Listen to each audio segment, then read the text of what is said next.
Então, aqui dando um prosseguimento, né, às forças conservativas, né, então a gente viu esse exemplo aqui que a força está, né, menos mg na direção z, um tipo de força conservativa, tá? Agora a pergunta é se eu consigo generalizar isso e ter alguma regra, né, alguma regra matemática que me fala se uma dada função, né, que descreve uma força é conservativa ou não, tá? Então tá, então para isso, vamos Vamos ver a seguinte coisa aqui, ó. Então, eu acabei de falar, né, que para uma força conservativa o trabalho não depende do caminho, tá? Então, por exemplo, se eu tiver a partícula indo, por exemplo, de um ponto A até um ponto B, e depois ela retorna para o ponto A, tá? Então, por exemplo, aqui o trabalho realizado foi um trabalho WAB, tá? E aqui é um trabalho que foi realizado WBA, beleza? Agora, se a trajetória não depende, desculpa, se a força não, é, se o trabalho não depende da trajetória, tá? Então o trabalho, né, o módulo do trabalho AB vai ser igual ao módulo do trabalho BA, beleza?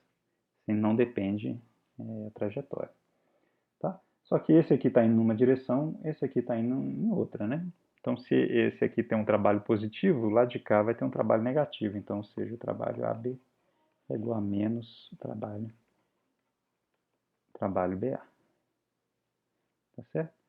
Então, o trabalho líquido realizado aqui é nulo, né? Então, por exemplo, ele realizou um trabalho positivo para cá e um trabalho negativo para cá, com o mesmo módulo, né? Então, deu zero. Beleza? Então, o trabalho realizado, tá, em um círculo fechado, F escalar dr, isso aqui é igual a zero.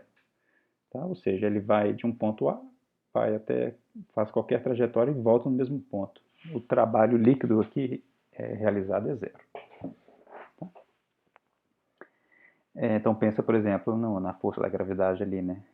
Se a bolinha saiu de um ponto, desceu, ela fez um trabalho positivo, tá?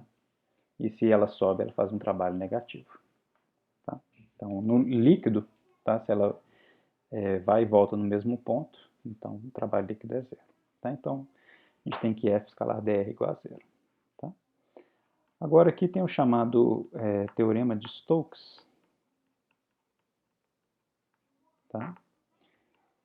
Que o teorema é escrito, a gente pode escrever da seguinte forma aqui, ó, que é uma integral de superfície do rotacional de uma função, que no caso é a função f, tá? Escalar a área dessa superfície ds, tá? Isso aqui é igual à integral fechada, tá? De f escalar dr. Então, esse aqui é o chamado teorema de Stokes, tá? É um resultado geral, tá bom? Agora, para a força conservativa, a gente acabou de ver aqui que a integral no caminho fechado de F escalar dr é igual a zero. Então, para o teorema de Stokes, isso aqui dá igual a zero. Tá? Então, se eu olhar para essa integral aqui, essa integral tem que ser igual a zero. Então, para ela ser integral, para isso aqui dar zero, basta que o rotacional de F, isso aqui seja igual a zero. Beleza? Então, se esse rotacional de F é igual a zero, tá? Então, a força F é conservativa.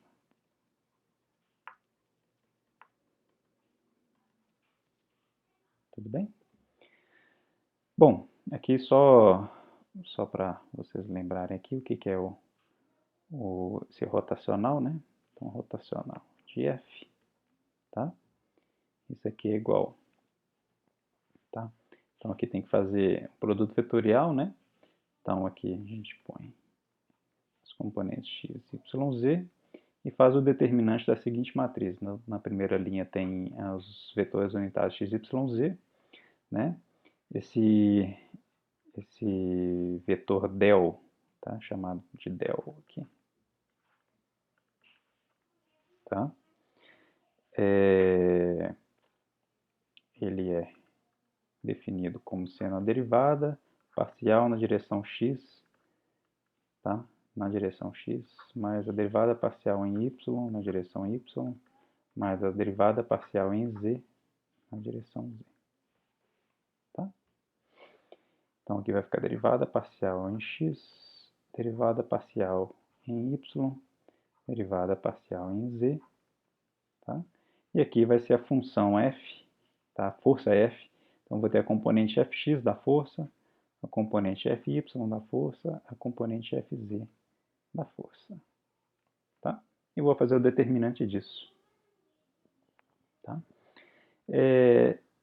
Esse f de x aqui não é f em função de x não, tá? Isso aqui pode ter qualquer função, tá? Pode ser dependente de x, y, z, qualquer coisa, tá? Pois aqui só para indicar que a força é uma função, isso aqui é a componente da força na direção x, tá? Ela pode ser função de qualquer variável. Bem?